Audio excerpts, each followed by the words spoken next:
1979, this little island became an independent state within the British Commonwealth.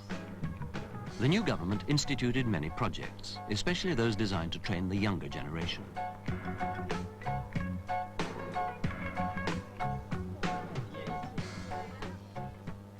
This magnificent sculpture of the Crucifixion, carved in cedar wood, is the work of the head teacher at this youth training center.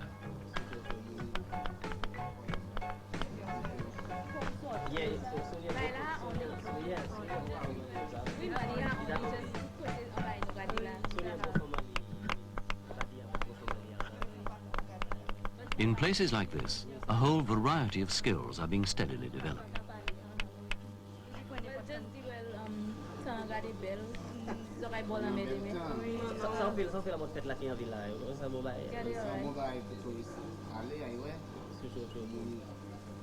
Crafts such as these have always been a tradition in the West Indian Islands.